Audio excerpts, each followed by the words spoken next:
When I went to buy a car a couple of months ago, during the process, I kept walking out of the room and making a phone call. I called him.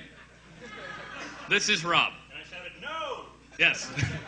We ended up getting it anyway. But Rob is here to talk about how to buy a car without getting screwed. Please welcome Rob.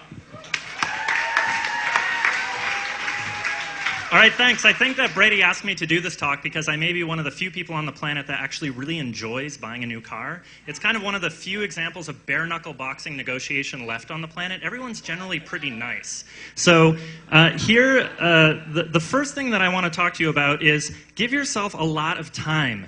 The dealerships are counting on you being rushed, on you not having enough time. Give yourself at least 2 weekends. This is going to give you enough time to pick out a car and go through a couple rounds of negotiation with a dealership.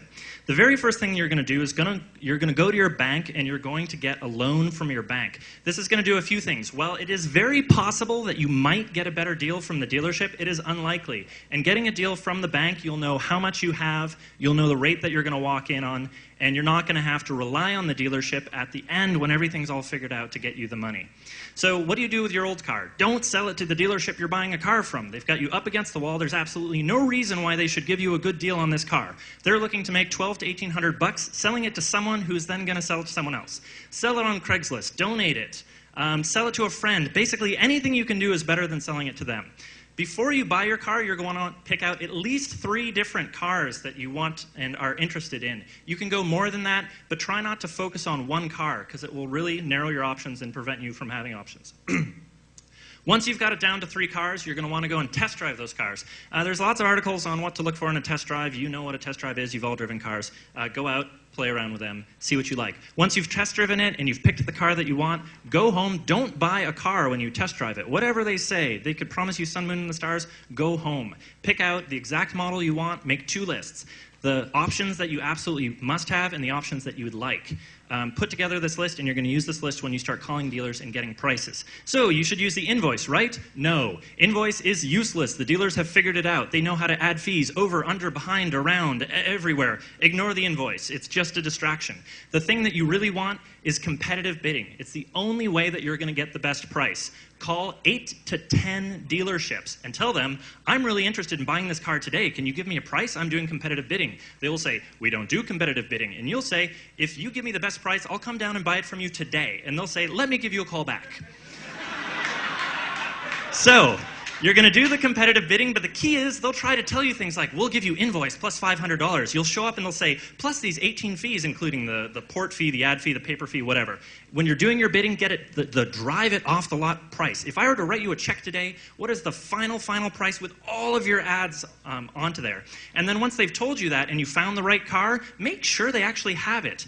They probably don't. Ask for the VIN number. Ask them to walk you through all of the things on that car. Okay, so you've got the car, you've got the price, you show up at the dealership, you're ready to buy the car. What are you going to do? You're going to leave. Why? Because something will have gone terribly wrong. Oh, we're terribly sorry, we don't have that car. Somebody just picked it up. It turns out there's a gold nugget in the back seat and we have to charge you another $1,000. You say, I'm sorry, I thought we had a deal. It's a shame I'm not going to be buying a car from you today. So you leave. Then you call around to a number of different places. Maybe that person comes to their senses and gives you the original deal. You go back. They're going to try to wear you down. Bring a friend, bring a picnic lunch, bring a game, bring some patience, and don't be afraid to go off and grab a cup of coffee if you have to.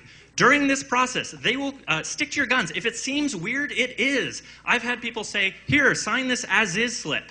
As-is means no warranty. It's a new car, no warranty.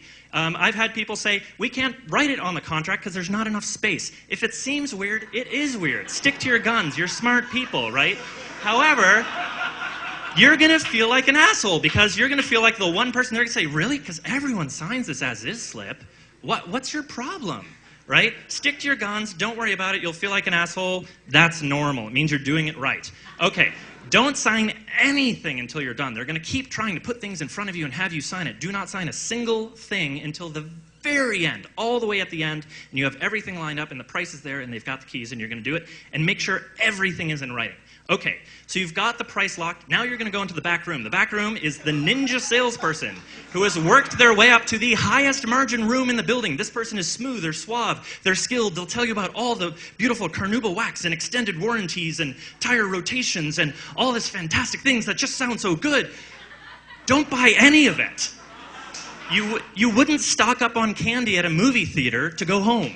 This is high-margin stuff that you could buy anywhere else for half the price. Don't buy a single thing.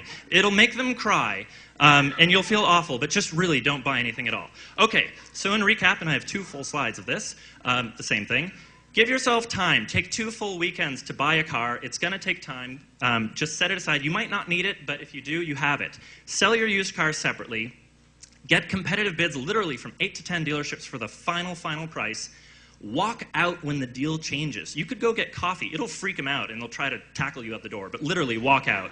And don't buy any extras. You can get them from an insurance company, from a local car repair shop. There's lots of extra places you can get all that fancy stuff. Thank you very much.